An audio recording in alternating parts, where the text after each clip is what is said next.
여인이 15세에서 49세의 그 가임 여성이 일평생 기대되는 그 자녀를 낳을 기대되는 수입니다.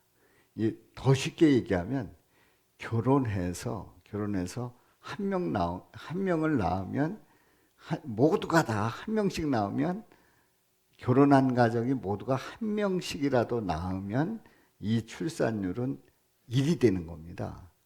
그런데 우리나라 출산율이 어떻게 된다고요? 0.81이에요.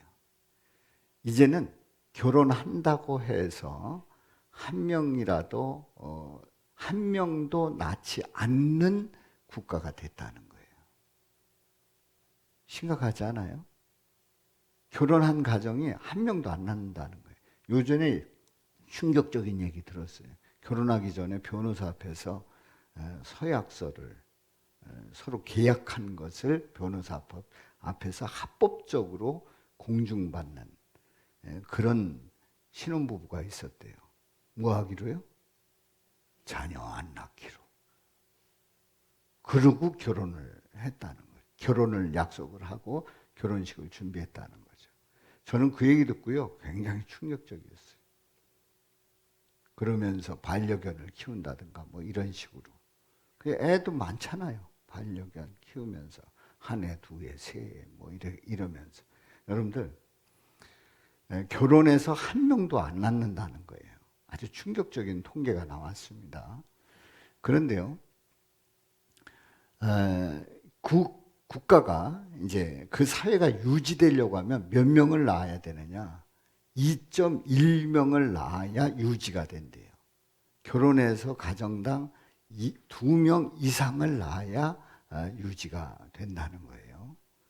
그런데 우리나라는 0.8명, 정상적인 국가에서 0.81을 기록했다는 것은 데이비드 콜먼이라고 하는 옥스퍼드 교수님이 이런 얘기를 했습니다. 대한민국은 지구상에서 사라질 최초의 국가가 될 수 있다고 그렇게 전망을 하고 있어요. 그렇지 않겠어요? 점점 줄어가는데. 그래서 그 인구 절벽의 현상을 어디서 보냐면 천마초등학교에서 봅니다. 여기 천마초등학교가 작은 학교가 아니었어요. 그런데 이제는 학년당 한 반이고 한 반이 조금 많아서 두 반으로 적은 인원으로 두 반 만들었지 한 반에서 두 반 요거밖에 안 된다는 거예요. 천마초등학교가. 이제 이 천마초등학교가 좀 지나가게 되면 아마 폐교할 겁니다. 서울의 어느 고등학교가 학생이 없어서 폐교했다는 그 보도를 봤어요.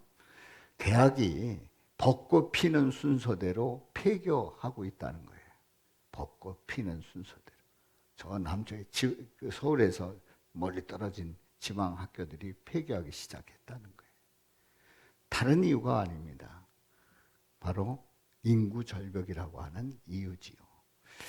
그러니까 우리 하나님께서는 결혼이라고 하는 그 만남 통해서 인류가 번성하게 하시는 그 놀라운 섭리를 이미 인간들에게 허락해 주셨고, 그래서 인간들은 여기까지 온 거예요.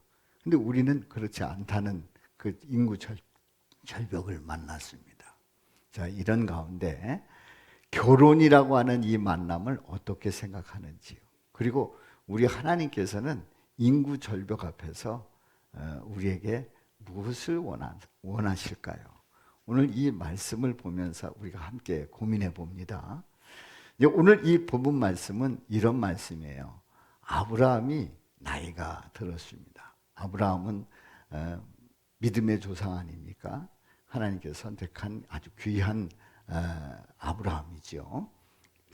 아브라함이 나이가 많아 늙었어요. 그리고 여호와께서 그에게 범사에 복을 주셨습니다. 그런데 여기서 이제 모든 게 다 끝나는 게 아니고 이 아브라함이 이렇게 범사에 복을 주시면서 그 복을 누리는 가운데서 한 가지 고민이 있었습니다. 어떤 고민이 있냐면 자녀를 낳아야 했었단 말이지요. 그래서 그 이제 이삭을 늦게 보았고 이삭이 결혼을 해야 되는데 어떻게 해야 될까 고민을 하면서 종에게 아브라함의 종 엘리에셀이라고 하는 그 종에게 허벅지에 손을 넣어서 서원을 하게 만듭니다. 약속을 합니다.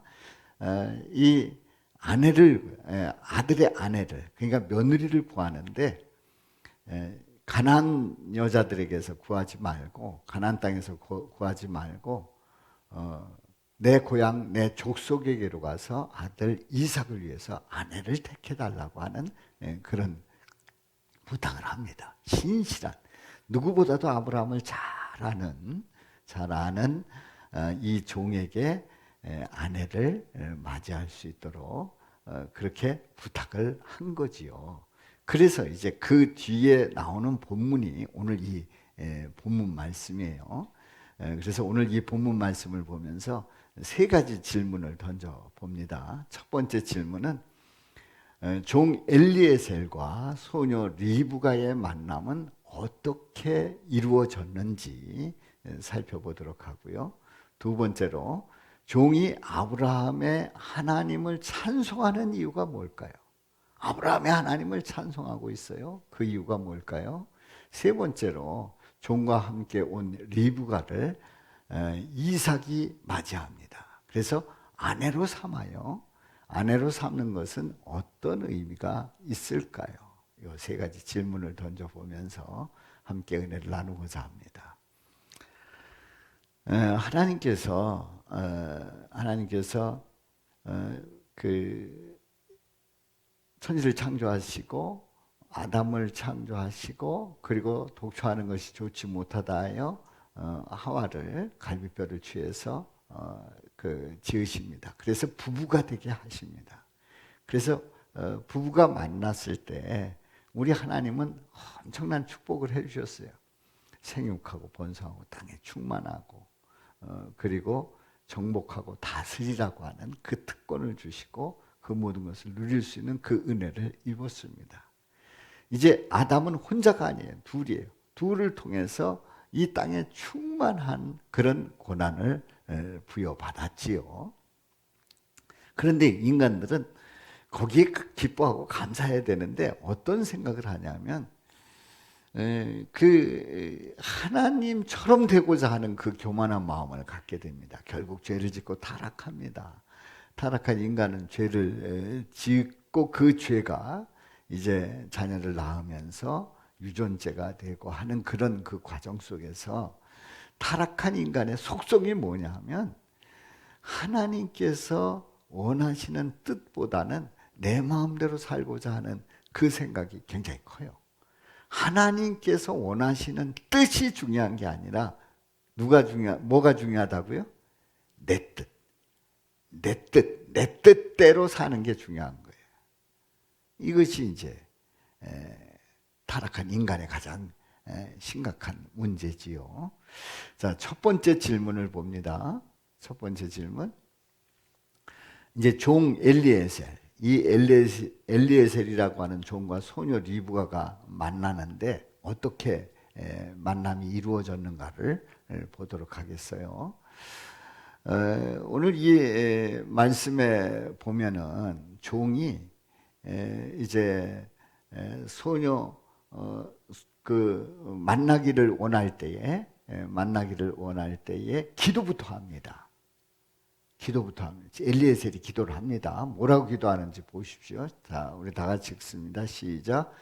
우리 주인 아브라함의 하나님 여호와여 원하건대 오늘 나에게 순조롭게 만나게 하사 내 주인 아브라함에게 은혜를 베푸시옵소서. 누굴 만나게 해달라는 거예요? 그러니까 주인의 아들 이삭의 아내 아브라함의 며느리 될 사람을 순조롭게 만나게 하사. 예전 성경 순조롭게 만나게 하셔서 내 주인 아브라함에게 은혜를 베푸시옵소서. 이렇게 이 엘리에셀은 기도를 합니다. 이 엘리에셀이 종이지만 얼마나 신실했는가. 그리고 하나님을 구하고 하나님의 은혜를 찾은 그런 아주 귀한 종이지요. 그런데 이 엘리에셀이 이런 생각을 했어요. 아, 그러면 어떤 사람이면 좋을까 이제 고민을 합니다. 그래서 나름대로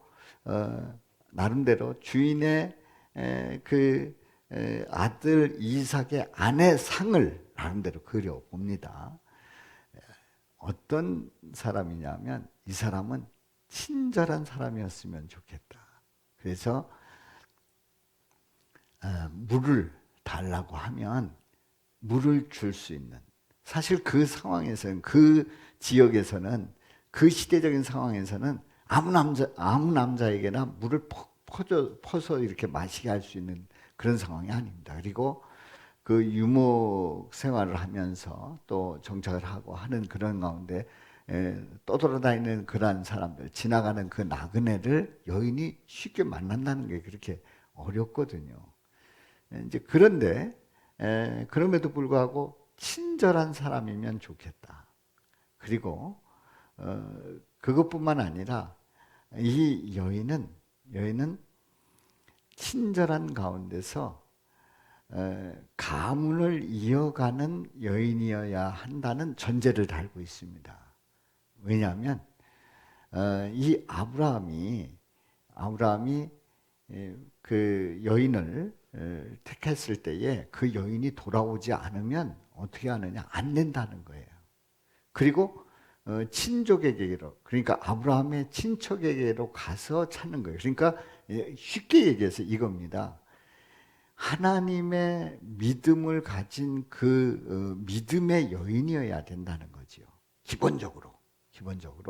그러면서 친절해야 된다는 거하고, 또 한 가지는 눈썰미가 있어야 된다는 거예요. 딱 그 상황을 보고 그 상황 속에서 어떻게 대처할 수 있는 그 능력이 있는가 없는가 중요하다는 거예요. 제가 요전에 말씀드린 것 중에 하나가, 일을 하는 데 있어서 어떤 사람은 주어진 일보다 오히려 못하는 사람, 주어진 일보다 못하는 사람, 첫 번째 사람이에요. 두 번째는 주어진 일은 정확하게 하는, 주어진 일은 뭐 더도 말고도 아니고 그냥 정확하게 일하는 사람. 세 번째 사람은 일을 찾아서 하는 사람. 네 번째 사람은 어떤 사람이에요? 일을 찾아서 하는 것뿐만 아니라 사람을 세울 수 있는 사람, 사람을 키울 수 있는 사람, 이 네 부류의 사람이 있다는 거예요. 그런데 이 종이 보고자 했던 것은 본인의 일을, 부탁한 일뿐만 아니라 본인이 알아서 그 상황 속에서 대처할 수 있는 그런 여인이면 좋겠다 하는 그런 대전제를 합니다. 그렇게 이제 이런 여인을 만나게 하여 주옵소서. 그럼 그 여인을 하나님이 인도하신 줄 알겠습니다. 이런 엘리에셀의 기도가 있습니다. 그런데 이 기도가 마쳤는데 한 여인이 물동이를 이고 오는 거예요. 우물에서 물을 뜨려고 오는 겁니다. 그래서 이 종이 깜짝 놀란 거예요. 이 기도가 마쳤는데 여인을 본 거예요.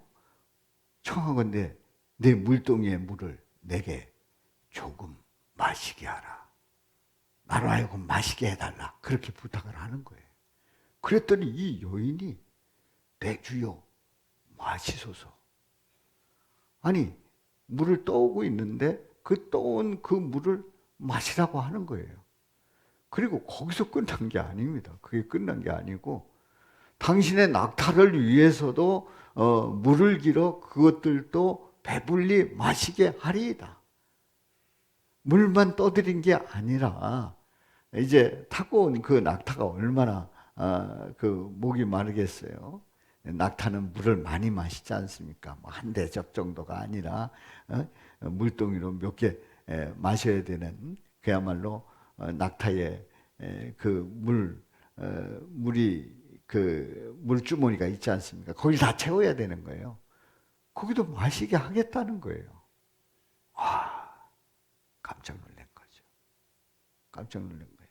뭡니까? 그냥 부탁한 것뿐만 아니라 이 여인은 어떻게 했다고요? 그 상황 속에서 지금 이 낙타에게도 물을 마시게 해야 된다는 걸 알고 있는 거예요. 왜 이런 게 있잖아요. 무슨 일을 할 때 보면 일머리를 아는 사람이 있잖아요. 그냥 시키는 일만 탈랑하고 끝나는 게 아니라 그 일뿐만 아니라 그 상황을 이렇게 봐서 뭘 처리해야 되고 뭘 어떻게 해야 되고 어떻게 시작을 해야 될지 어떻게 맺어야 될지 일머리를 아는 사람이 있잖아요. 이 여인이 그런 여인인 거예요. 이 상황 속에서 어떻게 대처해야 될지를 너무나도 잘 알고 있는 거지요. 그때에 이 종은 깜짝 놀랐어요. 그러면서 그야말로 제대로 만난 거지요. 제대로 만난 거예요. 기도한 그대로 리브가가 섬기는 그 모습을 보면서 야, 이거는 누가 만나게 하셨다고요? 하나님이 만나게 하셨구나. 우리가 지난주 말씀을 통해서 함께 은혜를 나눴습니다마는 그건 우연이 아니라 뭐다? 필연이다. 섭니다. 하나님의 손길이었다. 그냥 하나님이 필요해서 만나게 하셨다. 이걸 아주 깊이 느낀 거예요. 하나님이 만나게 하신 거지. 이건 우연히 지나가다가 여인 봐서 물 해가지고 그 여인이 뭐 이렇게 저렇게 하고 아니다. 하나님이 만나게 하셨다는 사실을 아주 깊이 깨닫게 된 거지요. 그렇습니다. 우리는 오고 가다가 사람들 많이 만납니다만은 그 우연히 만나는 그 만남 속에서도 우리 하나님은 놀라운 일들을 이루십니다. 그런데 우리가 하나님의 뜻을 구하지 않으면 하나님께 민감하지 않으면 우연히 만난 것 같은데 그 가운데서 하나님의 놀라운 일들을 이루시려고 하는데 그냥 우연이지 뭐. 그냥 만난 거지 뭐. 지나가다 만난 거지 뭐. 어쩌다 얘기한 거지 뭐. 그 사람 뭐 상관없어. 뭐 이런 게 아니라 거기에서 하나님의 뜻을 구하고 인도함을 따르게 된다고 하면 그 우연 같은데 그 속에서 필연적인 만남, 하나님의 섭리 속에서 만나는 그 아름다운 만남들을 체험하게 될 줄로 믿습니다. 그런 은혜가 넘치시기를 주님의 이름으로 축원합니다. 그렇습니다. 하나님의 섭리 가운데 이루어지는 그 만남이 얼마나 멋질까요? 자, 두 번째입니다. 두 번째. 종이 아브라함의 하나님을 찬송하는 이유가 뭐냐 말이에요. 종이 아브라함이 믿는 그 하나님을 찬송하고 있어요. 그 찬송하는 이유가 뭘까요? 이 엘리에셀이 이제 다 지켜보고 있는 거예요. 그 여인을 이제 처음에 물 떠달라고 했는데 물 좀 달라고 했는데 물도 주고 그리고 낙타에게도 물을 주겠다 이렇게 얘기를 했는데 말만 그러고 한번 찔끔 갖다 주고 에이 뭐 했으니까 하고 그리고 손 털 수도 있잖아요. 근데 그 여인을 물끄러미 쳐다보는 거예요. 아주 그 여인이 하는 일들을 일거수일투족을 자세히 들여다보면서 하는 그 일의 모습을 다 보면서 야 그렇구나. 하나님의 인도하심이구나 하는 것을 너무나도 잘 알게 됐어요. 아주 체험을 한 거지요. 그야말로 말없이 리브가를 지켜보다가 이제 확신을 가지고 이 종은 이 여인에게 그 폐물을 줍니다. 보석을 줍니다. 주면서 이제 그 마음을 주는 거죠. 마음을 열어주는 거지요. 이제 그리고 묻는 거예요. 뭐라고요? 내가 누구의 딸이냐? 그리고 아버지 집에 우리가 유숙할 곳이 있을까? 그러고 물었지요. 그랬더니 그랬더니 이 여인이 대답을 합니다. 나는 밀가가 나홀에게서 낳은 아들 부두엘의 딸입니다. 이 나홀은 아브라함의 남동생입니다. 아브라함의 동생이에요. 아브라함의 동생에서 낳은 아들 부두엘. 이 부두엘은 나홀이 8남매를 낳습니다. 8남매 중에 막내예요. 막내. 그래서 이 부두엘이 낳은 딸입니다. 이 리브가가 이제 대답을 하는 거예요. 그러면서 우리에게 집과 사료가 족하며, 그러니까 누구도 먹일 수 있다고요? 모두 먹일 수 있다고요? 낙타도 쉴 수 있다는 거예요. 집과 사료도 족하고, 그리고 유숙할 곳도 있습니다. 우리 나그네께서도 쉬실 수 있습니다. 그런 대답을 하지요. 자, 이런 대답을 하면서 이제 그 엘리에셀을 환영합니다. 엘리에셀이 깜짝 놀랐어요. 그 이야기를 들으면서 가슴이 뭉클해지면서 하나님을 찬양합니다. 말씀을 보겠어요. 27절 다 같이요. 시작. 나의 주인 아브라함의 하나님 여호와를 찬송하나이다. 나의 주인에게 주의 사랑과 성실을 그치지 아니하셨사오며 여호와께서 길에서 나를 내 주인의 동생 집에 이르게 하셨나이다. 아멘. 이 종이 보니 이건 하나님을 찬송하지 않을 수가 없어요. 그렇게 기도했던 여인을 만났고, 그리고 나홀의 자손이라는 것을 확인하게 돼요.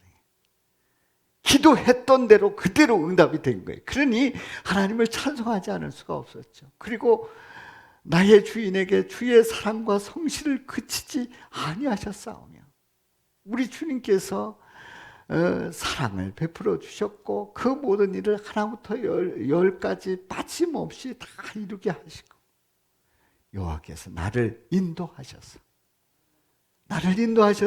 내 주인의 동생 집에 이르게 하셨나이다. 기도한 대로 이루어 주셨습니다. 그러니 하나님을 찬송하지 않을 수 없죠. 얼마나 아름다운 모습입니까? 그렇습니다. 우리 하나님은 전지전능하신 하나님, 모든 것 다 이루시는 그 하나님께서 아브라함의 아들 이삭을 이제 장가 보내야 되는데 여인을 만나게 하시는 그 과정 속에서 이 모든 일들을 다 아시고 섭리하시는 하나님의 놀라운 손길을 보면서 이 종은 찬양을 했어요. 그렇습니다. 우리의 모든 것을 아시는 우리 하나님, 그 하나님은 우리가 우리 하나님께 다 맡기고 하나님의 인도하심을 구하고 하나님께서 역사하심을 구하고 믿음으로 나갈 때 우리 하나님은 기가 막히게 때와 장소에 따라서, 그리고 하나님의 섭리에 따라서 그 일들을 하나부터 열까지 다 이루시는 줄로 믿습니다. 그러니 우리 하나님은 전지전능하신 하나님이지요. 세 번째 질문입니다. 종과 함께 온 이 리브가를 이삭이 맞이하여 아내로 삼는 그러한 일은 어떤 일일까요? 이걸 더 쉽게 얘기하면 이거예요. 이제 이삭과 리브가가 결혼을 합니다. 결혼한다는 것은 어떤 의미일까요? 이런 질문이에요. 자, 이렇게 해서 종 엘리에셀과 리브가가 이제 옵니다. 그러니 이 종의 마음은 얼마나 흐뭇하겠어요. 그 아버지로부터 허락을 받았고, 그리고 리브가의 그 승낙을 받아서 이제 모시고 오는 거예요. 근데 이 과정에서 뭐 하면 안 된다고 그랬죠? 안 오겠다 하면 안 되는 거예요. 안 오겠다. 안 오고 이삭이 리브가 집에 가가지고 처가살이를 해야 된다. 그게 조건으로 결혼한다. 이랬다면 된다는 거예요? 안 된다는 거예요? 안 된다는 거예요. 아브라함에게 와야 된다는, 이삭에게 와서 이 결혼이 이루어져야 된다는 것을 처음부터 아브라함이 전제를 했거든요. 그런데요, 놀라운 거는 이 여인이 가겠다고 한 거예요. 그래서 이제 이 종과 함께 오는 겁니다. 이제 종이 이제 주인의 아들의 아내를 모시니 얼마나 조심스럽게 모셨겠어요. 자, 오는데 저기서 보니까 한 남자가 보이는 거예요. 이 여인이 다 내렸지요. 이제 낙타에서 내려가지고 누굽니까? 묻습니다. 그랬더니 이삭이라는 거예요. 주인의 아들 이삭이라는 거예요. 그러니까 이 여인이 베일로 얼굴을 싹 가립니다. 싹 아주 무드를 딱 잡는 거예요. 그 모습을 딱 보면서 이 이삭이 그 종에게 누구냐고. 그랬더니 이 종이 다 자초지종을 얘기합니다. 이러저러 해서 가게 됐고, 그래서 만나서 오게 됐습니다. 막 이런 보고를 드리는 거예요. 그랬더니요, 이삭이 그 모든 이야기를 듣고 기꺼이 그 여인을 아내로 맞이합니다. 말씀을 보겠어요. 리브가와 이삭의 만남이에요. 제가 이거를 멋지게 하려고 했는데 멋지지는 않았어요. 그냥 만났다 이렇게 돼서 좀 아쉽습니다만은 리브가 이삭이 만났습니다. 이삭이 리브가를 인도하여 우리 다 같이 읽어봐요. 시작. 이삭이 리브가를 인도하여 그의 어머니 사라의 장막으로 들이고 그를 맞이하여 아내로 삼고 사랑하였으니 이삭이 그의 어머니를 장례한 후에 위로를 얻었더라. 아멘. 그렇습니다. 이삭이 리브가를 인도해서 어머니 사라의 장막으로 드리고 그를 맞이했어요. 아내로 삼았어요. 그리고 사랑합니다. 이삭이 그 어머니를 장례한 뒤에 위로를 얻는 그런 한 구절에 67절의 말씀을 봅니다. 아내로 삼고 사랑하는 이 멋진 모습을 보게 되죠. 이걸 한마디로 뭐 했다고요? 한 단어로 뭐 했다고요? 결혼했다고요. 67절 복잡하게 생각할 필요 없어요. 결혼해서 사랑했다는 거예요. 결혼해서 사랑했다. 멋진 결혼식이 이루어진 거지요. 그런데요, 이 결혼이 도대체 뭐냐 말이죠. 이 결혼이 도대체 뭐냐 말이에요. 이 결혼은 아브라함, 이삭, 야곱으로 이어지는 그 가문으로 이어지는 아주 중요한 결혼식임에 틀림이 없습니다. 그런데 우리는 여기서 그쳐서는 안 됩니다. 이 결혼식을 보면서 우리는 뭘 우리가 고백해야 되냐면 우리는 영원히 죽을 수밖에 없는 죄인이에요. 주님 앞에 설 수 없어요. 그런데 우리 예수님께서 우리를 위해서 십자가에서 고난 받으시고 피 흘려 죽으심으로 말미암아 우리는 하나님의 자녀가 되는 권세를 얻게 됩니다. 바로 그 예수님께서 죄인인 우리를 죄를 사해 주시고 하나님의 자녀 삼아 주셔서 신랑 되신 예수님을 만나게 하신다는 거죠.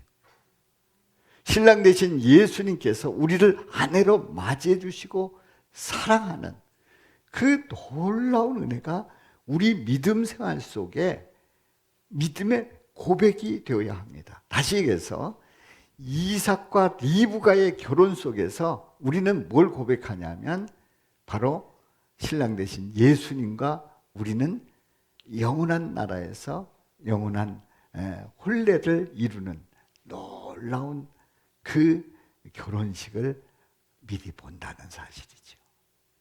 아멘입니까? 사랑하는 성도 여러분, 조금 뭐 그냥 믿으면 되는 거지 뭐 이렇게 생각했을 수도 있어요. 그런데요, 성경에 보면은 우리는 예수님이 우리의 신랑 되시고 우리는 그 신랑 되신 예수님을 믿음으로 하나님의 자녀로서 예수 그리스도의 신부가 되는 줄로 믿습니다. 자, 우리 예수님께서 이제 예수님 오실 때가 되면은 이걸 잘해야 된다는 거예요. 뭘 잘해야 되냐면 결혼 준비를 잘해야 된다는 거예요. 결혼 준비를. 그래서 열처녀 비유를 듭니다. 열처녀 비유를 듭니다. 마태복음 25장이에요. 우리 예수님께서 열처녀 비유를 드시는데요. 천국 마치 등을 들고 신랑을 맞으러 나간 열처녀와 같다 하리니 그 중에 5은 미련하고 5은 슬기 있는 자라. 5명은 슬기로운 자가 5은 미련해요. 그래서 신랑이 더디옵니다. 더디오다 보니까 준비했던 그 슬기로운 사람은 기름을 준비했다가 이제 그 기름이 다 되니까 바꿔가지고 신랑을 맞이해서 그 혼인잔치에 들어갔는데 미련한 5처녀는 기름을 준비 안 했어요. 결국은 기름 사러 갔다가 문이 닫히는 바람에 결혼식에 참여하지 못한 거지요. 자, 이 혼인잔치의 그 비유를 통해서, 열처녀의 비유를 통해서 이제 우리는 믿음 생활하면서 예비해야 된다, 대비해야 된다.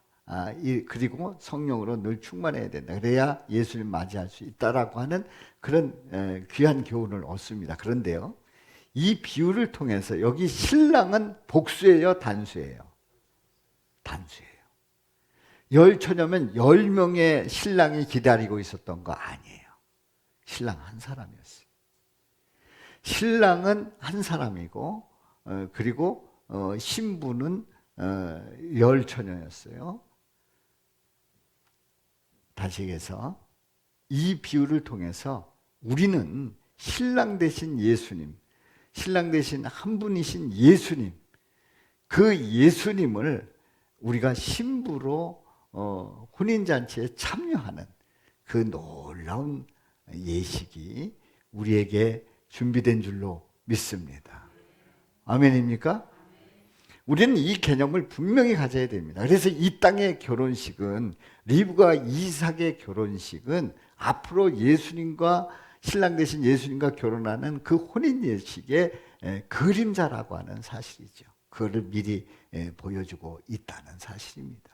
그래서 우리는 리브가와 이삭의 결혼 속에서도 우리는 신랑 되신 예수님과 영원한 결혼을 한다고 하는 그런 고백을 하게 되지요.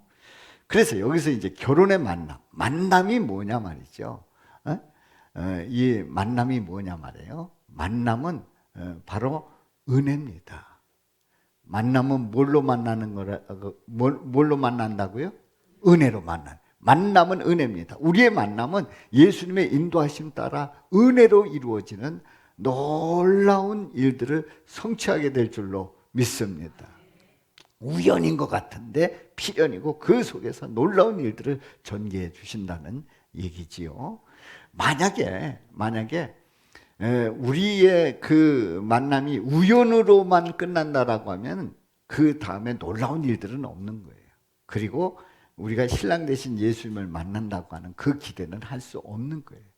우리의 만남은 은혜로운 만남이요, 또한 신랑 되신 예수님을 영원히 만나는 그 만남을 기대하고 있는 줄로 믿습니다. 하나님 아버지는 인간들이 예수 그리스도와 혼인잔치에 참여를 해서 영원한 혼인 예식을 보여주시면서 리브가와 그리고 이삭의 결혼식을 미리 보여주었던 거지요. 자, 오늘 이 말씀을 통해서 우리는 이 리브가가 얼마나 행복한 사람인가, 복된 사람인가를 알 수가 있어요. 그야말로 가문을 이어가는 리브가입니다.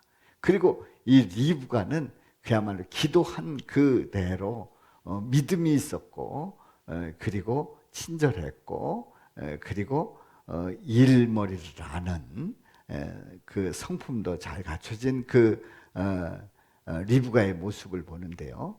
이게 전적으로 하나님께서 만나게 하심으로 이루어진 일이라는 사실을 깨닫게 됩니다. 또한 이 리브가와 그리고 이삭의 결혼을 통해서 누구를 예표하고 있다고요? 신랑 되신 예수님과의 혼인 예식을 예표하고 있는 여인이기 때문에 복 있는 여인입니다. 현대인들은요, 오늘날의 많은 사람들은 그 결혼을 하게 되면 둘이 만나서 결혼해서 잘 먹고 잘 살고 자녀 잘 낳고 그래서 행복하게 살면 그러면 되는 거야. 그리고 자녀 낳고 잘 살면 되네. 니들 할 거 잘하고 행복하게 잘 살면 되는 거야 라고 끝냅니다. 그러면 그게 가장 큰 축복이고 가장 잘하는 일이라고 생각을 합니다. 그런데 믿는 사람들은요, 여기서 끝나면 안 돼요. 우리는 이 결혼을 통해서 우리는 누구를 본다고요? 신랑 대신 예수님을 보고 영원한 삶에 대한 소망을 가지는 줄로 믿습니다. 그래서 이 땅에서 살면서 우리는 다 이제 결혼을 하고 뭐 이렇게 살게 됩니다만은 또 결혼 생활 속에서 행복할 수도 있어요. 그 결혼 생활이 행복할 수 있어요. 행복하신 분들은 이제 주님과 만나면 이런 행복한 멋진 결혼 그런 예식을 꿈꾸시기를 바라고요. 그런 생활을 꿈꾸시길 바라고요. 또 불행한 사람들은 신랑 대신 멋진 예수님이 있구나. 그 예수님을 소망하시기를 바라고요. 그리고 또 어떻게 하다가 이제 혼자 지내실 수도 있고 이런 그 어려운 그런 산전수전을 겪을 수도 있어요. 그런데 그 과정 속에서도 언제든지 신랑 되신 예수님이 나를 기다리고 있다고 하는 그 설레임 속에 살아가시기를 주님의 이름으로 축원합니다. 그렇습니다. 그러므로 성도는 어떤 자들이냐? 성도는 결혼 예식을 보면서 주님 앞에 서는 날 신랑이신 예수님을 만난다고 하는 사실을 그려 보시기를 바랍니다.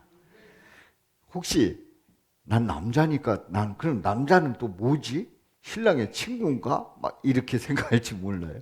우리 남자도 마찬가지. 우리 남자 성도들도 마찬가지입니다. 남자나 여자나 모두가 다 신랑 대신 예수님을 만난다는 사실을 기대하면서 소망 중에 나가시기를 주님의 이름으로 축원합니다. 자, 요즘 이렇게 사람들이 모이면 항상 서열이 이렇게 정해집니다. 사람이 사는 그 사회는요, 서열이 정리될 수밖에 없어요. 가장 첫 번째 서열이 뭐죠? 나이잖아요. 나이. 나이가 몇이냐? 그럼 벌써 몇이다. 그러면 그 나이에 따라가지고 막 이렇게 형님, 동생 갑자기 이제 이렇게 되죠. 또 그 학렬이 중요하죠. 학렬. 아무리 나이가 어려도 뭐 이렇게 보니까 아저씨 뻘이네. 그리고 막 말 놓고 야야 그러던 사람들이 갑자기 아저씨 그러면서 말 조심하고 우리 어렸을 때에 그 삼촌이 본인보다 나이가 적어. 근데 체격도 적어. 그러니까 막 이렇게 하다가 나중에 이렇게 보니까 나이 들고 나니까요. 그게 다 잘못된 줄 알고 아주 깍듯하게 모시고 있더라고요. 예, 학렬이 굉장히 중요한 거예요.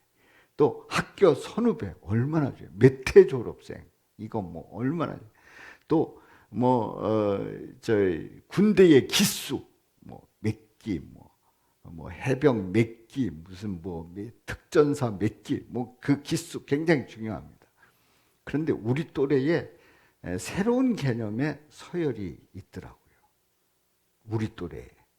우리 또래에 새로운 그 서열의 개념이 있는데 세상에 그 서열이 뭐였냐면은 손주 서열이에요. 선후배, 학렬 이런 거 다 필요 없고 학교 선후배 다 필요 없고 뭐 목사 안수 먼저 받았냐만 늦게 받았냐 이런 거 다 소용없고 손주 서열이에요. 손주 서열. 손주 몇이요? 나이가 몇이요? 그러면 8살. 난 9살이요. 나 후배라고 그러고 이러면서 손주 서열.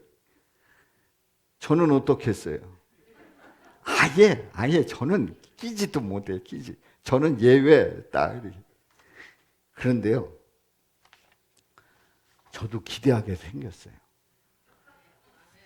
제가 87년도 3월 그 21일 날 결혼을 했거든요.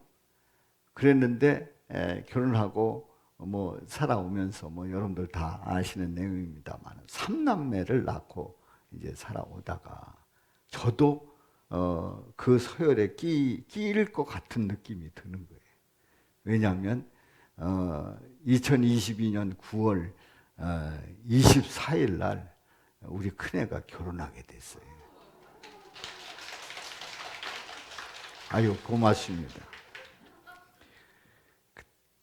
사실 제가 이 설교를 하면서 조심해야죠. 청첩장도 안 돌리고 말도 안 하고 조심하고 있다가 여러분들에게 말씀드리려고 했더니 벌써 저쪽에서 다 새가지고 정보가 다 새가지고 아실 분들은 또 알고 계시더라고요.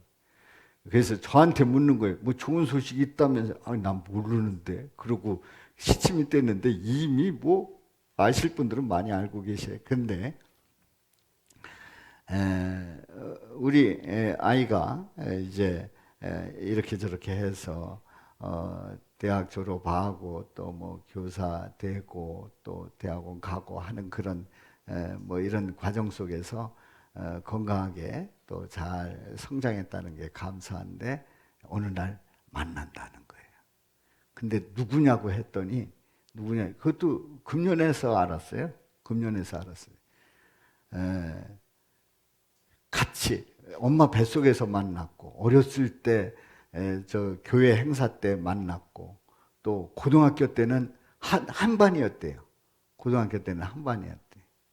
그리고 그냥 그러고 지나다가 30 넘어가지고 어떻게 하다가 이렇게 연락이 돼서 만났는데 그 공통 분모가 많아가지고 그래서 마음을 쉽게 열게 되고 그렇게 해서 이제 여기까지 왔습니다.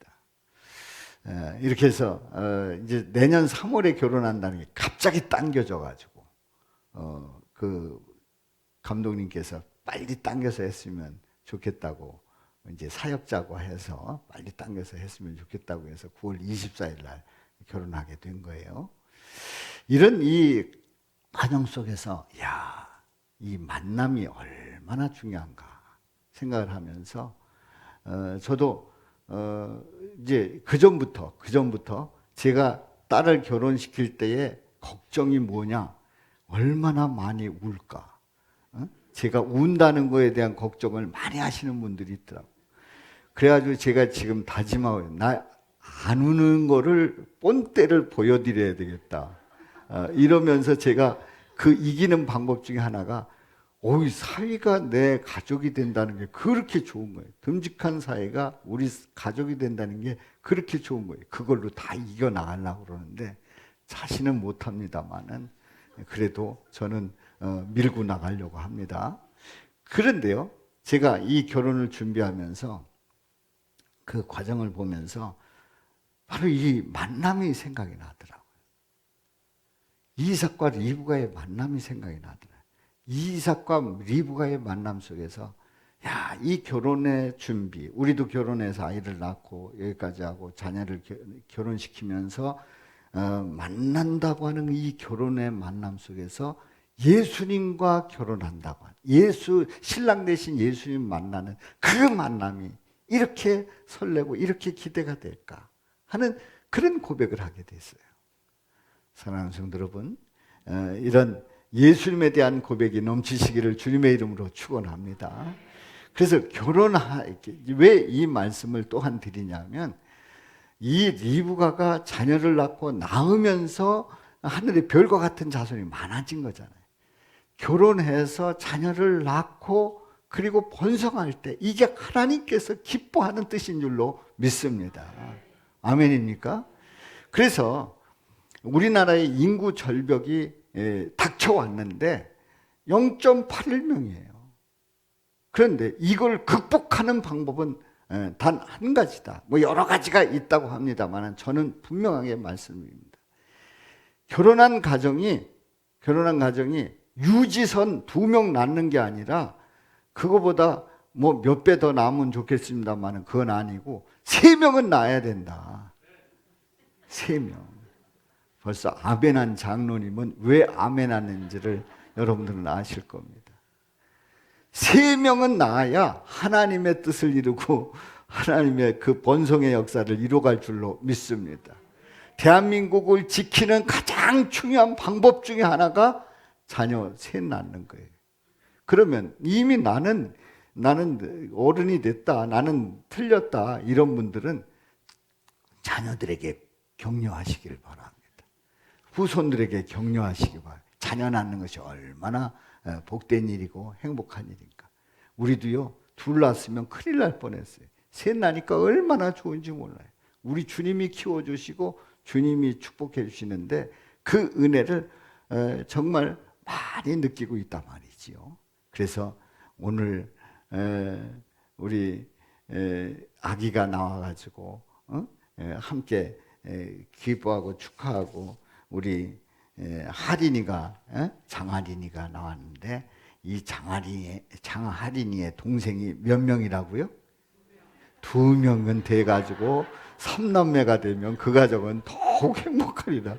지금 김혜진 성도는 지금 얼굴이 울상이 됐어요. 웃는 거가 아닌 거야. 막 울상됐어요. 축복인 줄로 믿습니다. 거기서 누구를 만난다고요? 예수님을 만나고 영원한 하나님의 축복을 누리는 저와 여러분들, 우리 푸른사랑교회 성도님들 되시기를 주님의 이름으로 축원합니다. 자, 우리 한번 외쳐봅니다. 결혼의 만남을 세상의 개념과 풍조를 따른다면 축복을 누리지 못하지만 결혼의 만남을 주님의 인도와 은혜로 고백하면 축복을 누리게 된다. 아멘. 우리 다 같이요. 시작. 결혼의 만남을 세상의 개념과 풍조를 따른다면 축복을 누리지 못하지만 결혼의 만남을 주님의 인도와 은혜로 고백하면 축복을 누리게 된다. 아멘. 기도합니다. 살아계신 아버지 하나님,